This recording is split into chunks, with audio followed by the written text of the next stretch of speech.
Hello, my name is Jaden Mitchell, and for my project, I am comparing the life of a young black man in the past using Wheeler Packard and comparing it to the way life is for a young black man now in the present and seeing if things have changed and how things have changed, if there is any change. In this first clip, the interviewer asks Wheeler Packard to talk about his trip to Mississippi in the summer. During this time, Wheeler Packard was only about 7 years old, but I want you to listen to the way he explained the trip and the way he made the trip sound. We had 3 or 4 stores, whatever, very few stores. And that was the extent of it. I mean, you didn't know anything about fast food, no fast food. So they had to cook 3 times a day. I mean, you had to eat. You could not go into the cotton field with no cornflakes. We never heard of cornflakes and cold cereals like that. You had to eat some rabbit, some chicken, and some cornbread to go out that field, because that sun would zap that milk out of you real quick. So we had it was a wonderful time, just didn't know anything else. I tell people, I say, I love picking cotton. I love the country. They say, you didn't know any better. So I hadn't stayed there long enough. But they would brag on us. And then I can remember in the fall, come time, because you could only go to school after the cotton was in. So my dad was like 18 years old when he graduated from 8th grade, because you have to put in so many hours to finish a grade. So you started after the cotton was in, maybe November, so you're always behind. And I think what is remarkable is that they held to the fact that you had to have so many. After listening to the first clip, it was kind of hard for me to listen to it because the way he explains it and the way he makes it sound like slavery back then was fun. And if you think about it, well, at least from what I'm taught and the knowledge I know of slavery was not fun, and it was a very wrong thing to be done. And I mean, I understand that yes, he is a young kid. He's only 7 years old, but still, I mean, slavery is still a very bad thing. And I feel like he should have been taught differently. Well, not taught differently. Someone should have explained to him what slavery was back then, because he clearly did not understand it. And I mean, it's not his fault. So it is kind of hard to sit here and listen to him say it in a way where it makes it seem like slavery was a good thing, because it definitely was not. In the second clip, the interviewer asks him to talk about when Emmett Till was taken and the way he felt. And I want you to picture yourself in his shoes and imagine what it was like in that situation for him as a young man, only about 16 years old. So I could hear him talking, and it aroused him out of the bed. He had no idea what was going on. Because like I said, even Simeon, those guys, they didn't feel about it like I felt about it. Simeon didn't know what was going on. And I could hear him talking, not a lot of audible or clear stuff, but they were mad at him. He wanted to put his socks on, shoes, He think he at home, he don't know who he's dealing with. And he's saying, yeah, no, he's not saying the right words.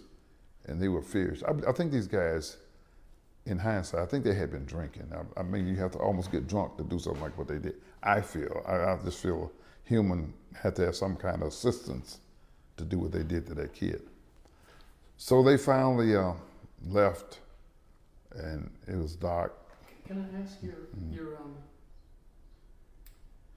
grandmother tried to intercede and persuade these men not to take Emmett away.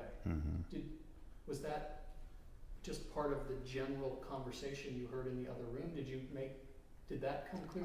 No, that didn't come clear to me. I was told what she was doing later. Gotcha. It's just conversation going on, and I know they was mad. Yeah. They were angry. Yeah. And I didn't hear anything Emmett really say, but they were angry, and they left.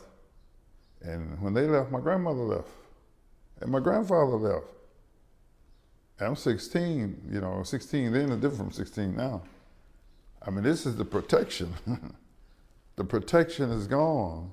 And in my mind, they're coming back. I don't know why, but in my mind, so I'm suffering from pure terror, just hell on earth. So I said, because grandmama would not stay.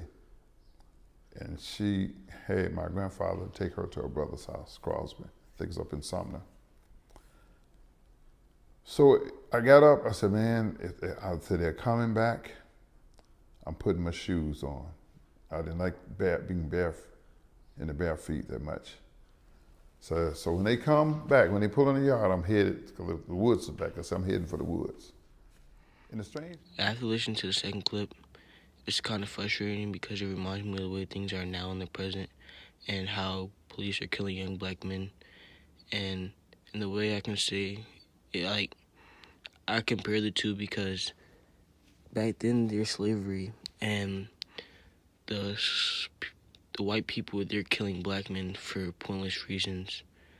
And now it's like police are killing young black men for, it may, they're, I wouldn't say there's a pointless reason, but I would say that police take things out of hand and they misunderstand things that are going on, and in result of that, they end up killing young black men for maybe things they should just got in trouble for, or maybe things that didn't even happen and they're just killing them.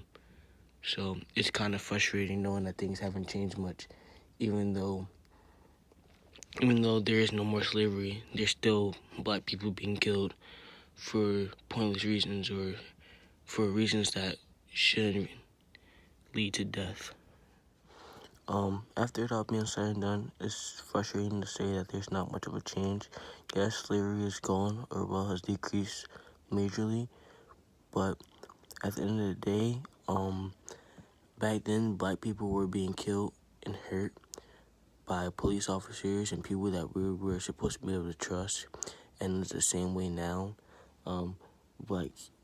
Black men are being killed by police officers, and you see on social media a lot now of police brutality, which is not right.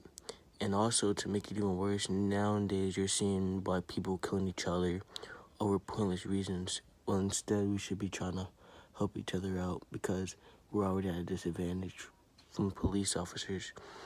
So, like I said, it's very frustrating to know that there's not much of a change, but I feel like, especially after 50, 60, 70 years, but I feel like we do need to make a change, and there's never too late to make that change.